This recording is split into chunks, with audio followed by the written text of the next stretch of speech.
وصلى الله على سيدنا محمد وآله الطيبين الطاهرين.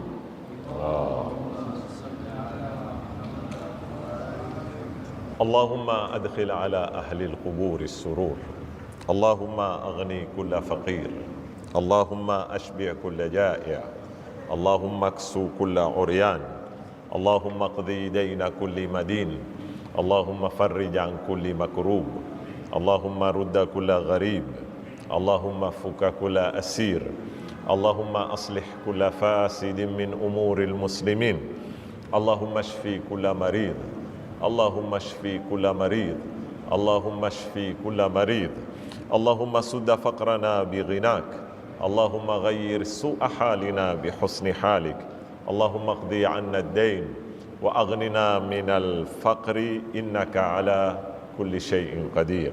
اللهم اشرح بالقرآن صدري واستعمل بالقرآن بدني ونور بالقرآن بصري وأطلق بالقرآن لساني وأعني عليه ما أبقيتني، فإنه لا حول ولا قوة إلا بك. يقول الله سبحانه وتعالى: إن الله يأمر بالعدل والإحسان وإيتاء ذي القربى وينهى عن الفحشاء والمنكر والبغي يعظكم لعلكم تذكرون. صدق الله العلي العظيم. Tuko katika kipindi cha kumalizia mada yetu, na katika sehemu hii nilinena nataka nitae baadhi ya mifano ya tabia, waila siwezi kuzifuata tabia zote zilizozungumzwa katika Qur'ani. Na katika kutaja mifano nimezipiga mafungu. Fungu la kwanza nimeziita tabia za mtu binafsi katika kujijenga binafsi, na hizi nimezizungumzia yana. Mfano, kuwa mkweli, kuwa mwaminifu, kuwa na subra na kudhibiti nafsi, kuwa na tawadhu na kuwata kibri, kuwa na iffatu nafs na tahara, ile ilosema kijana barobaro akaweza kuzidhibiti shahawati zake. Hizi ni katika tabia ambazo baadhi zilizotiliwa mkazo sana katika mustawa wa kibinafsi. Leo tunataka kuzungumza tabia za kijamii, kwa maana tabia hizi lazima kuwe na wapili, lazima kuwe na watu wanaoishi pamoja ndio ziweze kutekelezwa. Ingawa anayetekeleza aweza kuwa ni mtu mmoja, si jamii mzima, au ni watu wawili, lakini uwanda wake wa kutekelezwa ni nini? Ni jamii, kinyume na zile za kibinafsi.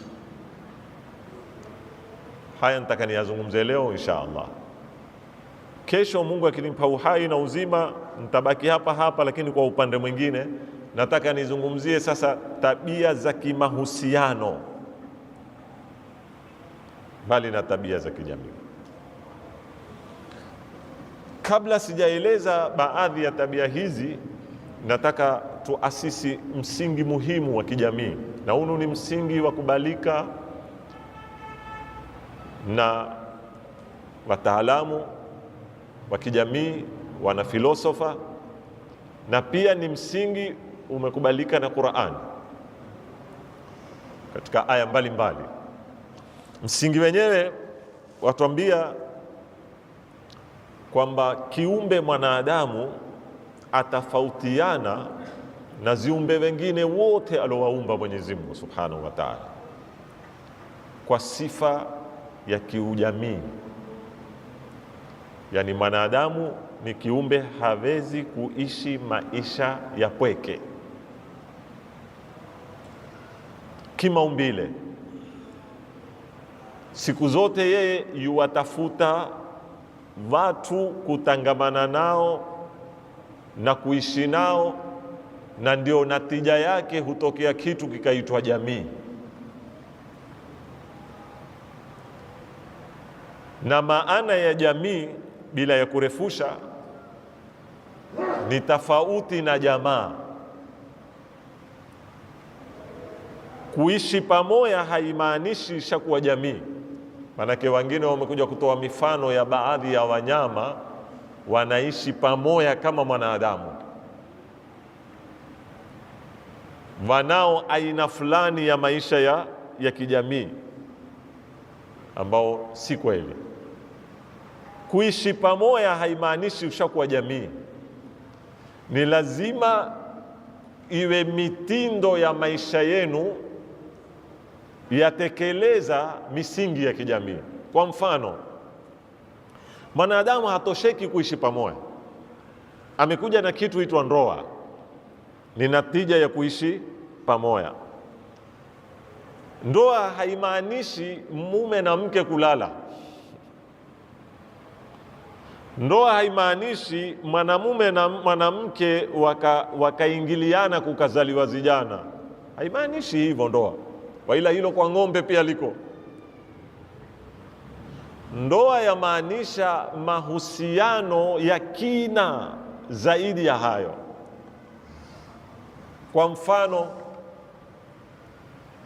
watu wakishakuoana kwa banadamu, utapata sasa kumepatikana kitu huitwa nasaba na hasaba. An-nasabu wal hasab. Nasaba ni nini? Nasaba ni mahusiano ya kidamu. Mathalan, mwanao ni nasaba yako, mwahusiana kidamu.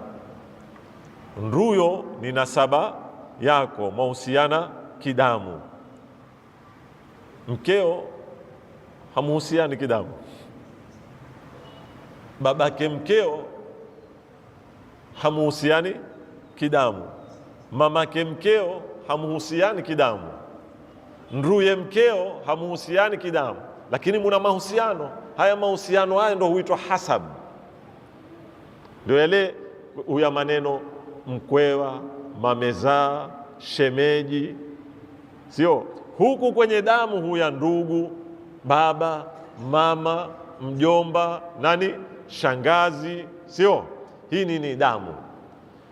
Lakini mwanadamu haishi peke yake kwenye mahusiano ya damu, aishi katika mahusiano ya damu na hasab, ya nasab na nini, na hasab.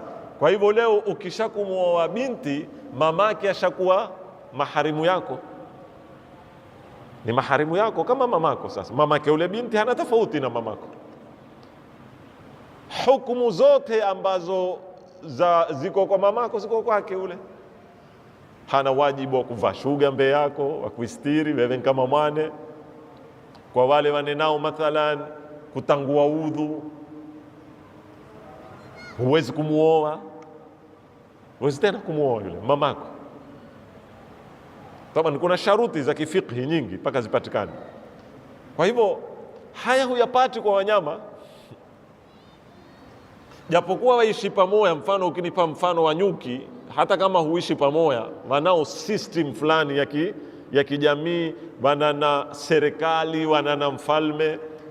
Kuna baadhi ya wataalamu wamefanya research ya tungu, aina ya tungu fulani huko tini kwenye zitobwe, utakwenda kudirika ni mamlaka kamili, wana na ufalme, wana na jeshi, wana na tabaka wafanyakazi wenye kuleta chakula, sijui wenye walinzi. Kwenye mambo ya kisayansi yamefanyiwa research ya. Lakini bado haijafika kwenye mustawa wa nini, wa kijamii. Kwa sababu gani? Hiyo ndo waambia. Pili, mwanadamu anapoishi kwenye jamii, utampata jamii ile aloishi mwanadamu kabla ya miaka 100, sio ile jamii anaoishi mwanadamu baada ya miaka. Yani maisha ya kijamii yakubali kudevelop, yakubali kustawi, yabadilika. Ndio utamkuta katika mbinu zake za kijamii za miaka 100 yaliyopita tofauti na mbinu zake za kijamii za leo. wa hakadha kesho.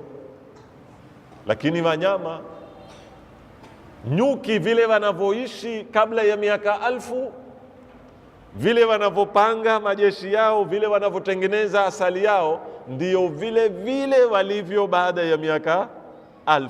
Hakuna mabadiliko yoyote wamezoingiza. Kwa nini? Kwa sababu wao hawapekwi kwa akili, wao hupekwa kimaumbile. Lakini mwanadamu katika jamii hupekwa na nini? Maumbile na akili. Kwa kiungo cha akili mwanadamu yuaboresha maisha yake ya kijamii, si ya kibinafsi.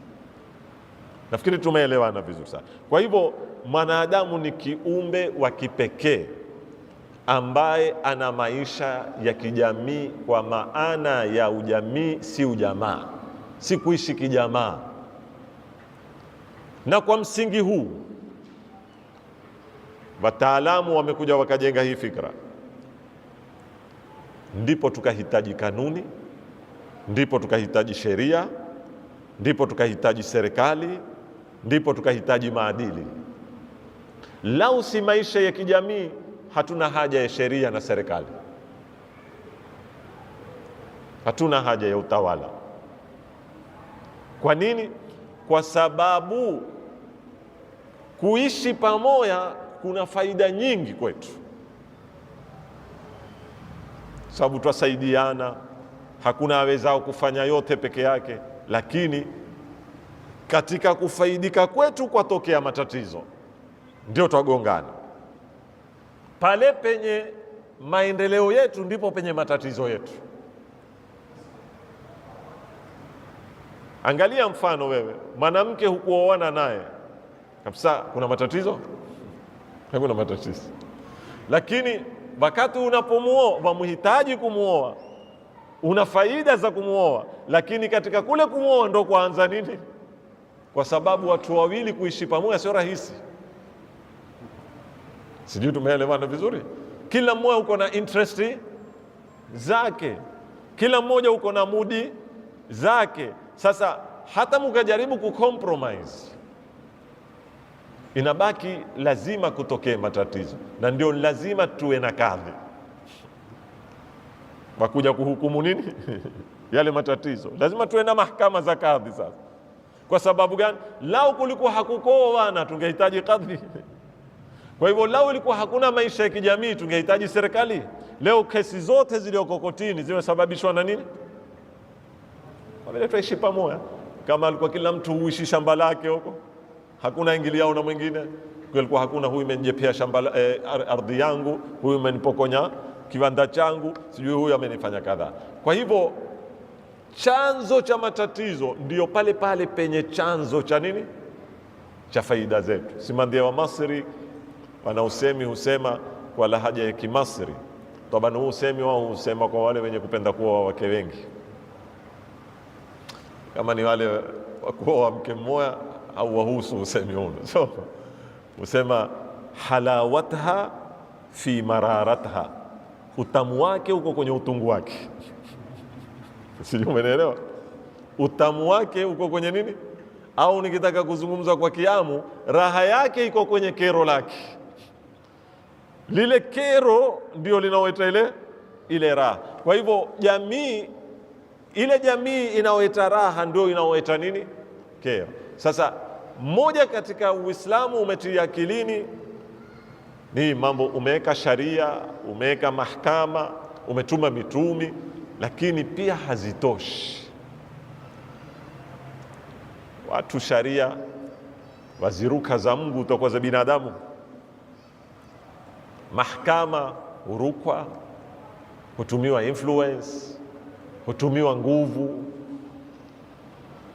Lazima tuengeze na chombo cha maadili ya kijamii.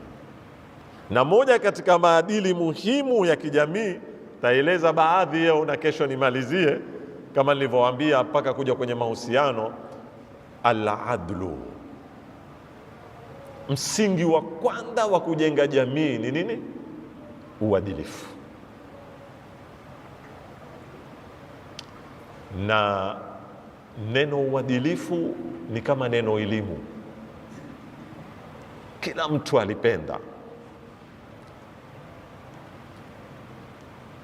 Mpaka ule mshairi wa Kiarabu anena katika dalili moja ya kwamba elimu ni kitu kizuri, ni mwenye kusifiwa hata kama hanayo hufurahi. Sio yoyote sasa akisifiwa kwamba huyu bwana ni alim, huyu ni alama, huyu ni katika wasomi wetu, utamuona ule uso wake mpaka matavu yameupasuka, hata kama hanayo yaliambiwa. Kafa bil ilmi fakhran, yatosha kwa elimu kuwa ni fakhari, kwamba anaisifiwa nayo hata kama hanayo hufurahi. Na inatosha kwa uwinga kwamba ni aibu anaosifiwa nao hata kama uko nao haukubali. Mtu aweza kubali kunena mimi maskini, kuna tatizo? Hawezi. Na ukamwambia bwana fulani maskini, nataka tumsaidie, hata kasirika. Mtu aweza kukubali yeye hana nguvu, sio? Kanena fulani bwana ni mnyonge, hana nguvu, jamaa umuonea, tufanye nini? Tumsaidie. Lakini mtu aweza kubali kuambiwa wewe mwinga? Nani? Hakubali. Hata kama hayui alfube. Hata kama hayui ABCD. Hala simama nena, sasa jamaa tuna mwenzetu hapa, nataka kuambia huyu ni mwinga, huyu ni jahil, atakasomeshwe. Utaketika hapa msikitini? Lakini wewe sema fulani mwenzetu ni maskini, tufanyeni mchango, ataona raha ya umepata, sio? Fulani mwenzetu sijui ni mgonjwa, si tatizo. Kwa hivyo wewe kuambiwa ni maskini, kuambiwa ni mgonjwa, kuambiwa ni mnyonge kwako ni okay, lakini kuambiwa jahil kila mtu halitaki. Na hivyo hivyo uadilifu, kila mtu afurahi kusifiwa kwamba ni nani? Ni mwadilifu, hata kama hana uadilifu hata chembe moja. Na kila mtu akataa kuwa mkuliwa dhalimu, hata kama waliyadhu billah kila dakika afanya nini? Afanya udhalimu. Na lau patakuwa na uadilifu, basi matatizo mengi hapa duniani yataondoka, mengi sana. Na ndio kile kiswa cha yuzi nilowaambia, Shekhe niondoke tu bwana. Kile kiswa cha yuzi nilichowaambia kwamba Najashi alikuwa Mkristo, lakini alikuwa nani? Mwadilifu. Mtume sallallahu alaihi wasallam hakuangalia dini yake, aliangalia nini? Uadilifu wake. Akawaambia masahaba zake, nendeni Habasha, kuna mfalme hadhulumiwi kwake mtu yoyote.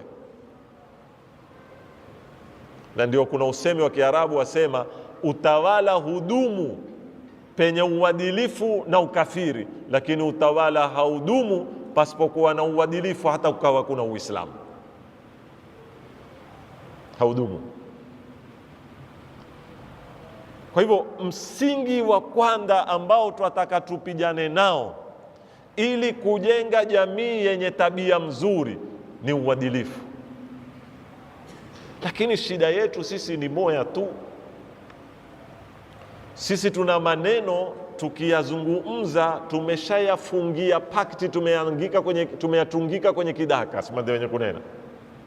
Mfano sasa wewe ukinena corruption, ufisadi, watu wote wajua ufisadi uko wapi? Kwenye siasa. Na kila aliyoko kwenye siasa ni nani? Ni mfisadi. Na wengine wote mwasafi. Sijui tumeelewana vizuri sana. Pengine ufisadi ulioko kwenye siasa haufiki 10%. Ufisadi ulioko ndani ya majumba, ndani ya barabara, ndani ya misikiti, ndani ya maidara, ndani ya skuli ni karibu 90%, lakini hatuuoni ule. Watu wote huangalia paka uwe mwanasiasa ndio wewe utakuwa hujepa, ndio wewe utakuwa nani? Ni mfisadi. Lakini kama si mwanasiasa, waweza kuwa wewe huendi kazini bila ya dharura, si mfisadi. Yaweza kuwa wewe hutukua kama yale maneno niliyoambia, hutukua zitu za misikiti, wewe uona ni kawaida, wewe si mfisadi. Yaweza kuwa wewe nyumbani mke hutunda senti za mumewe bila ya idhini ya kisharia, si mfisadi. Yaweza kuwa mwanamume hamwangalii mkewe inavyotakikana, si mfisadi. Mfisadi ni nani? Mwanasiasa. Sisi tumeelewana vizuri sana. Yani tumeyafunga. Na hivi leo nikija kuambia uadilifu na udhalimu, watu wote ukinena neno uadilifu na udhalimu huliekeza kwa watawala basi na watu wenye zeo, lakini hakuna anayejiuliza mimi kila leo na mdhulumu mke wangu mara ngapi? Mwanamke akajiuliza mimi kila leo na mdhulumu mume wangu mara ngapi? Mzazi akajiuliza mimi kila wakati na wadhulumu watoto wangu mara ngapi? Na kinyume, watoto wakajiuliza sisi mara ngapi twawadhulumu wazazi wetu, jirani zetu. Sasa panua hapo, ukija ukiangalia utakuta hakuna uadilifu. Na Mwenyezi Mungu alipotuamrisha akanena inna Allaha ya'muru bil adli, hakuiwekeza amri hii kwa watu fulani, kwamba anayekusudiwa ni mtawala, anayekusudiwa ni kiongozi. Ni kila mwanadamu ana wajibu. Uadilifu ni nini? Uadilifu kwa lugha fupi ni kukiweka kila kitu mahala pake na kumpa kila mwenye haki yake. I'ta'u kulli dhi haqqin haqqa. Je, wewe wampa haki zake mkeo? Je, mwanamke ampa haki zake mume zote za kisharia alioambiwa? Je, wewe kwa mwano? Je, kwa kijana kwa wazazi wake? Je, wewe kwa kazi yako? Wa hakadha. Ukija ukipanua utakuja kutukuta sote tuko kwenye dhulma.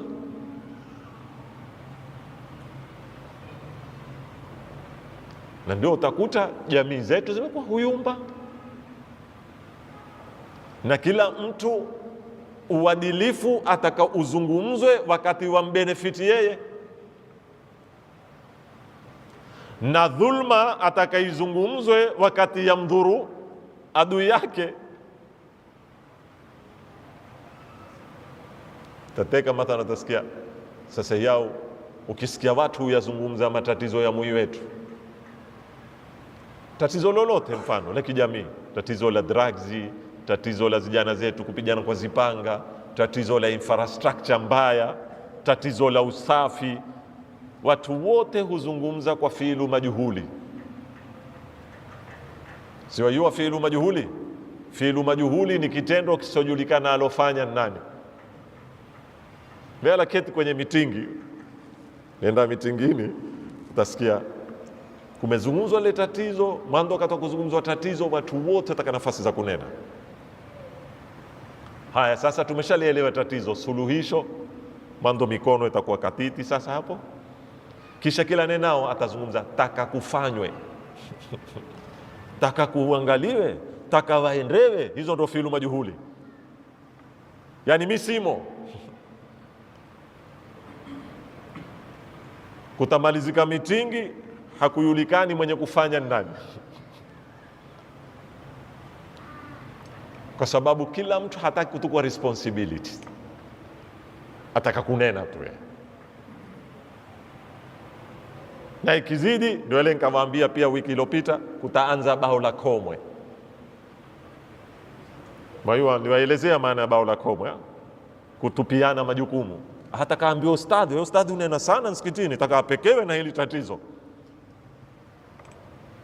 Yani wewe kila ukijaribu kuanza kufanya mambo kwenye ile jamii, basi jamaa kuanza kukuzengelea na mengine kukwetea basi kuna na hili, basi kuna na hili, ukishtuka paka umezamishwa DVD.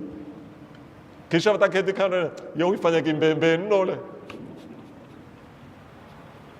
kisha wao ukieta kwanza uifanya kimbembe mno. ndani yeye kuingia kwenye kila jambo. Hii ndio mtezo wa bao la kaumu unaotezwa. Kwa hivyo leo tukitaka kuzungumza masala ya matatizo yaliyoko kwenye jamii, kila mmoja huzungumza, yeye hahusiki. Sasa zile taka zilioko barabarani, jamanini, ni mvua ya taka ilinyesha? Si ni mimi na wewe tulitupa? Ha? Ni nani alotupa zile taka? Ni mimi na wewe. Ni nani ambaye atakula ndizi ganda alitupe pale pale na asizengee mahala? Ni wangapi? Tuinue mikono ala kama tunataka kuwa wa kweli na nafsi zetu sote. Ni wangapi atakuwa utukuzie karatasi, hula bajia, akimaliza atakunda karatasi, afanye nini? Atupe. Si ni sote? Sasa wakutukanwa ni nani? Ni county government? Si ni mimi na wewe? Haya matatizo yaliyoko ya vijana wafanyayo ya umuini ni vijana wa nani? Si wa mimi na wewe?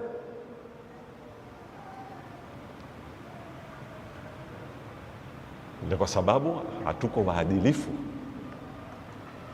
na moja katika kuwa mwadilifu ni kukubali hali halisia ilivyo, si kurusha watu kule na kule. Kila mmoja ana makosa yote tumepangiwa. Wajua watu tupangia maovu, watu tuletea, watu kweli iko nafasi ya kupangiwa, lakini kuna nafasi kubwa ya kujitakia. Hakuna mtu alikuwa kutushika. Mimi nitakwambia mfano mmoja. Ni nani mpaka sasa amekuja kutushikia bunduki tusingie msikitini kuswali kama hupangiwa? Ni nani? Kuna mtu amewahi kufuatwa kuambia usende kuswali msikitini? Kuna mtu amewahi kufunguliwa kesi kwa sababu henda kuswali msikitini? Kulingana na population yetu na misikiti tulionayo, lao tutaingia kuswali misikiti utosha? Haitoshi.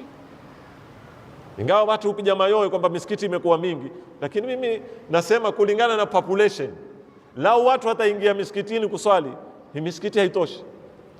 Misikiti mikubwa hivyo amu ni 3-4 ambao yaweza kuingia watu 700 mpaka 1000 kuswali, ni 3-4. Misikiti mingi kisha kuingia watu 50 meze kuya, sio? Ikizidi 100. Haya sasa fanya misikiti 40 mbatu wanga 100 watu 1400.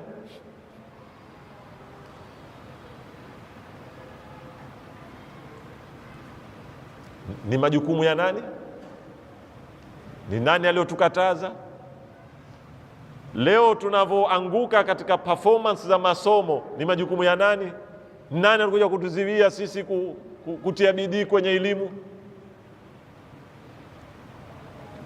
Inna Allaha ya'muru bil adli wal ihsan. Kwa hivyo uadilifu, ndugu zangu, ni kukiweka kila kitu mahala pake. Ndio Mwenyezi Mungu atuambia, ya ayyuhalladhina amanu kunu qawamina lillahi shuhadaa, shatuambia bilqist, uadilifu. Istoshi. Pili, na uadilifu peke yake hautoshi.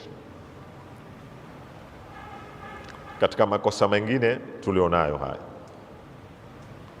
uadilifu ni kukipa kila kitu haki yake na kukiweka kila kitu mahala pake bila ziada wala nuksan, lakini haitoshi.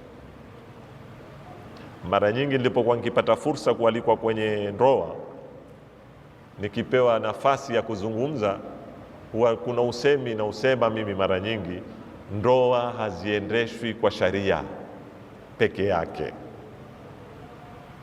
Hii mentality ya kuingia kwenye ndoa kwa maana hatoki paka kwa idhini yangu, sijui hafanyi kadhaa paka kwa nini, na arrijalu qawwamuna ala nisa, ni kweli, lakini hii haiendeshi ndoa, kwa sababu ile si kazi, si kampuni kwamba utaweka sharia za kampuni, lazima ingie saa 2 atoke, akitongia atakatiwa mshahara, akizidi atafutwa kazi. Ndoa haipekeshwi hivyo, waila utafuta kazi wangapi? Mwisho utabaki kuoa ukiwata. Iko sharia ya balance wakati kukitokea ikhtilafu, lakini lazima, na ndo utakuta kuengezwe nini? Ihsan. Ndio Mwenyezi Mungu asema inna Allaha ya'muru bil adli wal ihsan. Ihsani ni nini? Ni kufanya zaidi ya uadilifu. Uadilifu ni nini? Mimi astahiki nimpe 10, ndio haki yake, tampa 10. Wewe ukamwambia mmekupa 13, ile 3 itakuwa ni nini? Kama pale unapompa mtu kazi, mumesikizana naye, bwana, nina gunia langu la mtee nataka kupekewa nyumbani, ni bei gani? Akakwambia shilingi 100, akakuangatia paka nyumbani. Uadilifu ni nini? Umpe shilingi 100 yake, sawa? Ukimaliza kumpa 100 ukatunda na nini? Ukimwangalia ni mtu amefanya bidii, amekuetia kitu kwa time, sawa? Hakukucheleweshea, hakukuudhi, ukamwambia na hii shilingi 50 nimekuongezea, ni bakshishi. Sasa ile 50 wewe utakuwa umefanya nini? Al-ihsan. Na ndio ile kwa lugha nyingine katika ndoa huitwa maaruf. Mkioana muoane kwa wema, na mkiatana muatane si kwa uadilifu, kwa wema, kwa kutendeana wema. Na ndio ile hisabu za mwanamume gani awezao kuoa atimize haki zake. Banati zetu tasikia kuna wanaume hawezi kutimiza haki, si yeo, hata mababa zetu walikuwa hawawezi kutimiza haki. Nyumba zote zimejengwa kwa mikono miwili, mama. Kweli sharia wajibu aendeshe nani? Ni mume. Lakini nyote nataka kuwauliza, mulofungua mato kwa umri wangu, nyinyi mumeinukia kwenye majumba, hamkuona mama zenu wakitia chao? Hata kama ncha kuuza ziazi, hata kama ncha kuzanya bajia, hata kama nkwenda kuni, hata kama nkupika, si wajibu kwake kupika ikiwa tunataka kwenda bila adili. Sijui tumeelewana vizuri sana. Ikiwa tunataka kwenda tu bila adili, mwanamke aweza kuamka asubuhi kusema mimi sijapewa wajibu wa kupikia. Isitoshe, na wanawake wakisikia maneno haya ufurahi, kuna na moya. Mnyinyi mwayua habari moya, hata kama huna mke wa pili, si lazima kulala kwako siku zote. Hata kama mtu ana mke mmoja, ana haki ya siku moja kwenye siku 4 basi. Vijana msiende kuyafanya mambo haya, mukanitongea na mimi ha? Nataka kukuonesha mambo hayapekeshwi kiuadilifu. Mwanamke hana haki ya kukwambia urudi saa 3 usiku wala saa 4. Hana haki hiyo. Mwenye haki hiyo mbewe wa kumwambia utoke ama usitoke. Hana haki ya kukuuliza wewe nda wapi ama warudi kutoka wapi. Hana haki hiyo. Hiyo tukitaka kwenda kiuadilifu. Lakini narudi pale pale, hiyo ni ndoa itakuwa sasa. Mwanamke akuuliza ndoa wapi, kwambia hiyo wewe huwezi kuniuliza, mimi ndio mume hapa. Mtatoboa nyinyi? Hamtoboi. Na ndoa vijana siku hizi mara nyingi huona majauri.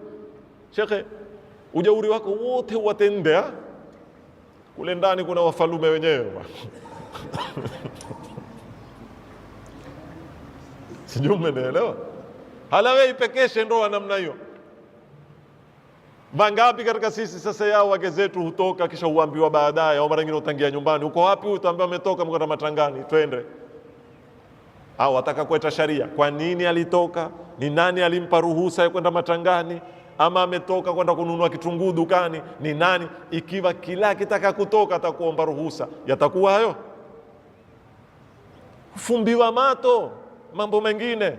Mshajenga uaminifu, mshamwamini mkeo, ashamwamini mumewe, mshazaa vijana. Sasa ukia nyumbani wapi nano ambaye ametoka, mkono wa 3 huyu basi. Unachukua ndio kwenda zako.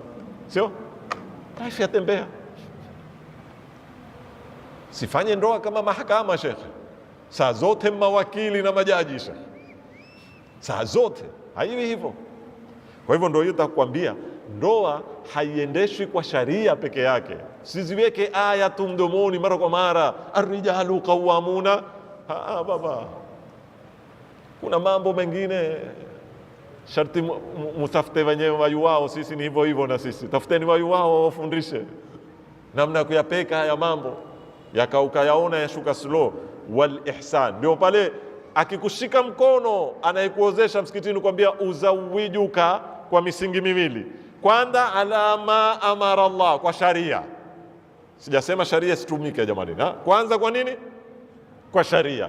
Lakini si sharia peke yake, alama amara Allah bihi min imsakin bima'ruf au tasrihin biihsan. Ukishikana mshikane kwa wema, na siku mukiatana watanani tu, musikanushe wema mulotendeana. Nadira hii. Wewe utamwona mwanamke ameolewa miaka 20, furaha kwenye ndoa, kumetokea yaliyotokea, amewatwa, utasikia alikuwa hata nguo hanunuli.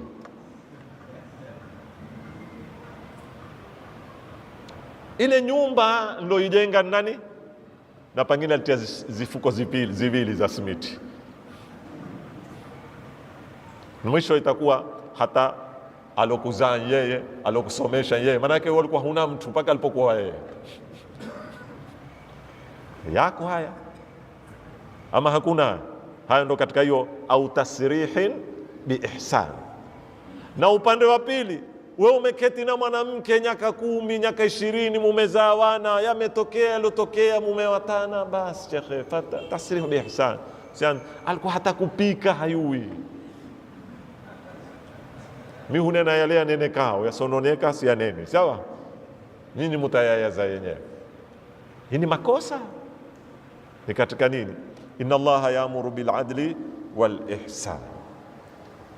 Kwa hivyo na Mwenyezi Mungu atuambia mara nyingine, wa ahsinu inna Allaha yuhibbul muhsinin. Fanyianani wema. Na moja katika falsafa ya kufanyana wema, mutaondosha hisabu ya kulipana, ambao ni tabia za kibiashara. Si mbaya, fulani alinipa na mimi humpa, fulani aliniilia na mimi humwendea, fulani alinizika na mimi nitakwenda kumzika. Si mbaya, lakini hizi ni tabia za biashara, tabia za kulipana, za kukopana na kulipana. Kwa hivyo fulani hakuuya wewe Henry, fulani hakukupa wewe humpi, fulani amekufa kwa sababu hakuya kukuzika na wewe uende kumzika. Umeangusha haki ya Muislamu. Lakini mukija kwenye mlango wa ihsani na mlango wa maarufi, hutaangalia tena alinifanyia ama hakunifanyia. Sijui tumeelewana vizuri sana. Kutaondoka hisabu hizi, yeye alinifanyia, yeye mimi nilipokuwa mgonjwa alikuja kuniangalia, yeye sijui mimi nilipokuwa na harusi yangu alikuja, yeye sijui kadhaa alifanya.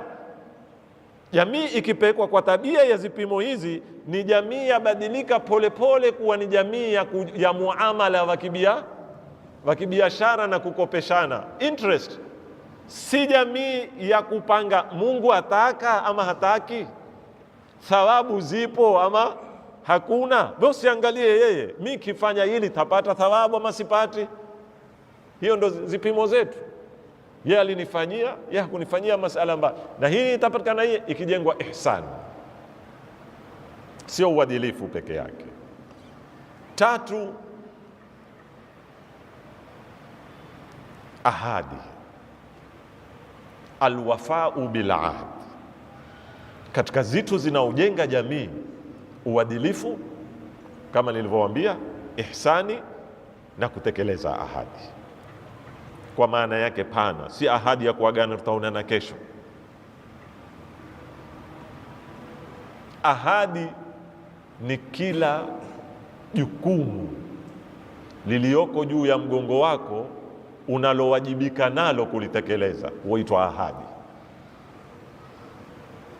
Ndio Mwenyezi Mungu Subhanahu wa Ta'ala katika suratu Yasin alituambia yeye, ya bani adama alam ahad ilaikum ya bani adama alla ta'budu.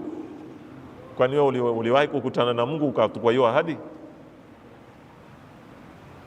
Jaribu kukumbuka. Mujarradi wewe ulipoumbwa mwanadamu, Mwenyezi Mungu akakuingiza katika maumbile yako, maumbile ya tauhidi, tayari wewe ushapewa jukumu. Jukumu hilo ni ahadi kwako. Ukilikhalifu ukafanya shirki, umekhalifu nini? Ahadi ya Mwenyezi Mungu. Kwa hivyo wewe mujarradi ulipooa na umetukua jukumu la kumwangalia mkeo, ni ahadi umeitukua. Usipotekeleza umefanya nini? Umevunda ahadi. Na kwa upande wa mke ni hivyo hivyo. Ulipozaa wewe, maadamu umezaa, ni jukumu ushalitukua la ubaba kwa nani? Kwa zijana. Hiyo ni ahadi mbele ya Mwenyezi Mungu Subhanahu wa Ta'ala. Wa hakadha, unapotukua cheo chochote kitakachokuwa, cheo cha kisiasa, cheo cha kijamii, cheo cha kidini, mamlaka yoyote ambayo ya kuweka wewe kwenye jukumu ambalo ni lazima utekeleze, wewe ushatukua ahadi ya kutekeleza lile jukumu. Na lau watu watatekeleza ahadi, maana yake ni kila mtu atatekeleza jukumu lake. Patakuwa na matatizo kwenye jamii? Hakuna matatizo. Ndio Mwenyezi Mungu Subhanahu wa Ta'ala akatuambia, wa aufu bil ahdi innal ahda kana mas'ula. Tekelezeni ahadi, hakika hii ahadi mtakwenda kuulizwa. Waqifuhum innahum mas'ulun, siku ya Kiyama. Nimebakisha dakika 2-3 nimalize al-amru bil ma'rufi wan nahyu anil munkar. Katika maadili baada ya uadilifu, ihsani, ahadi na kuamrishana mema. Nina kama dakika 3-4. Jana niliwaambia, jana majuzi, katika matatizo ya inayoitwa approach, nilipokuwa naifasiri takwa, nasema Kiswahili hakitusaidii mara nyingine ufasiri baadhi ya mambo, lakini takwa si kumcha Mungu. Khaufu, makhafatullah ndio kumcha Mungu. Na takwa asili yake yarudi kwenye neno nini? Kinga, wikaya. Nikaja nikawaambia kuna matatizo ya kuwahubiria watu dini kwa mtazamo wa hasira na zitisho zaidi kuliko mtazamo wa nini? Wa mahaba ya Mwenyezi Mungu Subhanahu wa Ta'ala. Hata kijana mtoto kidogo, Mungu atakutia motoni wewe, kuna majoka, kuna kaburini, kuna nyoka na zitoa saba. Yani mpaka saa zote wewe ikitajwa dini, akitajwa Mungu, ile sura inayokuja kwenye akili yako ni nini? Ni zitisho. Ambao Mwenyezi Mungu ni Rahman, Mwenyezi Mungu ni Rahim, Mwenyezi Mungu ni Qabilu Taub. Mwenyezi Mungu sura zote za Qur'ani ameanza kwa bismillah, isipokuwa sura ya hasira ni ngapi? Ni moja tu. Haya niliwaambia jana. Tuna matatizo ya baadhi ya concept za kidini. Moja ni masala ya amri bil ma'rufi wa nahy anil munkar. Watu wakisikia amri bil ma'ruf wa nahy anil munkar, yani ni kupashana, ni kuoshana. Hii ndio maana iliyoko kwa Uislamu. Taka wawekwe wazi wazi, ustadhi bwana, wachape bwana kisawa sawa. Sikuchapana shekhe, amri bil ma'ruf, sikuchapana. Iko kwenye fikra zetu yao, na utaona yao wewe ukitokea jambo muhini, na sitaki kuwalaumu wala musione vibaya, lakini nataka kuwaonesha vile tulivyoleleka. Ukitokea jambo baya kidogo, utaona kila mtu kusimamisha ndani. Ustadhi, mambo taka uyanene mimbarini bwana. Ustadhi, kumekuwa kubaya bwana, lazima wawekwe wazi. Nimekwenda mimbarini, nimeyaweka wazi, ndio kumekuwa nini? Sitaki kupoteza dauri la mimbari, na iko haja ya kunenwa, lakini amri bil maarufi yamalizika hapo? Amri bil maarufi si jukwaa la kuanikana kwamba wewe umetetea, mimi niye nikuoshe, nikupeke pwani, simandia watu wetu wa zamani, nikuanike, nikuwaziri. Hiyo si amru bil maarufi. Amri bil maarufi na nahi anil munkar, lengo lake kubwa ni kuwabadilisha watu, ni reform, kureform. Sio mambo tutakayoelewana. Sasa je, waweza kumbadilisha mtu kwa kumkejeli? Huwezi kumbadilisha mtu kwa kumkejeli. Mtu hufanya makosa sasa yao, wewe huyo mwambie mbeza watu, wewe bwana huvuta bangi, wewe sijui ni mtu muovu, wewe utaingia motoni, ndio umembadilisha? Kumbadilisha. Bali mwanadamu siku zote ana ile tabia ile tunanena quwwatu dafi, ataka kujidefend hata kama uko kwenye makosa. Ndipo pale sasa ataanza, kwani wewe ni Mungu? Ya kuhusu nini? Mpaka maneno ya kufri aweza kutoa. Kama kuingia motoni mata tuingie, ya kuhusu nini wewe? Si ndio majibu yatolewa haya? Lakini sisi tunaona makosa ya yale majibu, lakini hatuoni ile approach iliyokwenda kusababisha kutoka yale majibu. Kiswa kidogo, mtu mzima uko msikitini hutawadha. Mtu mzima, sio huwazaa, huwajukuu. Wajukuu wa Mtume Muhammad sallallahu alaihi wasallam, Imam Hassan na Imam Hussein wameingia choni, wamemuona mzee utawadha makosa. Na mzee maskini huswali siku zote, hatoki msikitini, lakini kila siku utawadha makosa. Tutamwambia yeye, wewe utawadha makosa? Angalia sasa,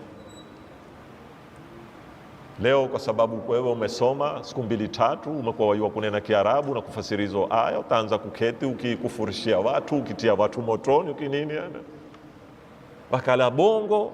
Mwisho wakamwendea wakamwambia, mzee, mimi na huyu ndugu yangu tuna mashindano, twashindana, kila mmoja ataka kuthibitisha yeye hutawadha uzuri zaidi, na kwa kuwa wewe ni mtu mzima na ni msomi, sisi tumeamua kukufanya wewe refari, uhukumu baina mimi na huyu, nani anautawadha uzuri zaidi. Mzee akakubali. Kwanza wakamuonesha mzee, wewe wajua kutushinda sisi, na wewe ndio utatoa hukumu ni nani atawadha uzuri, ni nani atawadha makosa. Mzee akaketi, akainuka Imam Hassan akatawadha mpaka kamaliza, akainuka Imam Hussein akatawadha mpaka kamaliza. Walipomaliza akamwambia mzee, haya toa result. Akamwambia, nifanya makosa mimi.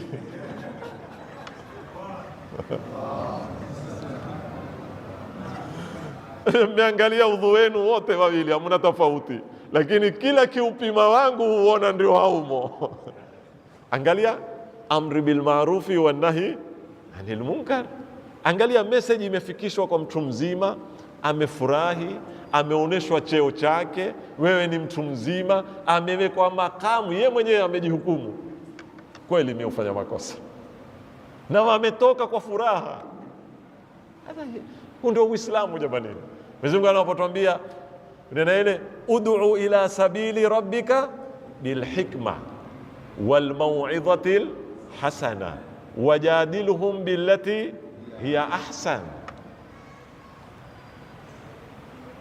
Lakini sisi leo sijui hizi tabia zimezokuya kwetu ni mpya, hizi tabia za ukali kali sana, mashekhe kwenye mimbari kali tu na hutoa moto tu, sijui hakupatiwa percentage kubwa ya pepo, nafikiri percentage kubwa walionayo ya moto lakini hugawanywa moto tu mpaka huwakatisha watu nini, tamaa.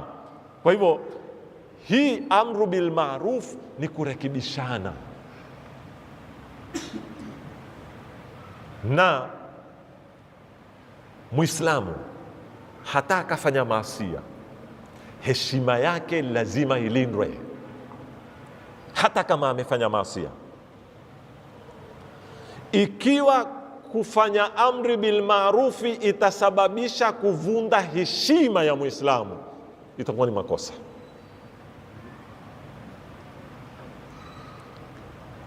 Lazima heshima yake ilindwe, na kuna ndia na kuna sehemu maalumu, ili watu wasije kunikosoa. Ziko sehemu maalumu za wale wamezotupa mipaka, zimeelezwa na sharia, ndio hufanyiwa ta'zir, hufanyiwa izara, huwazirishwa mtu. Lakini si kila dhambi na si kila mtu huhukumu huyu mba kuwaziriwa. Sharti kadhi, sharti kesi imekwenda mahakamani, kadhi ndo anene hili ni dhambi, lataka lifanywe nini, litangazwe. Si kila mtu kuitangazia. Na ndio nimalize, nimeongeza dakika 2-3, niwatahadharishe hii fikra ya kutumiwa klipu kwenye mitandao ya mtu hufanya kosa na ukaamua kuisambaza, hujachangia chochote katika amri bil maarufi wa nahi anil munkar, bali umechangia katika kusambaza kuvundwa heshima ya Muislamu. Sharti watu wawe na hadhari sana. Yaweza kuwa sisi tunaopasiana zile clips ndio tunaofanya madhambi, na sisi huona ndio tunakomesha madhambi. Madhambi hakomeshwi hivyo. Kwa hivyo watu wawe na hadhari sana kutuma zitu ovyo, zina hakika hazina hakika. Wewe wa destroy family, wewe wa mkashifu mtu, ni nani alokupa tikiti ya kufanya mambo haya? Mwenyezi Mungu Subhanahu wa Ta'ala atujalie min alladhina yastami'una alqawla fayattabi'una ahsana, walhamdulillahi rabbil alamin, wa sallallahu ala Muhammad wa alihi at-tahirin. Allah. Sheikh Dumina tuambie mambo mazuri.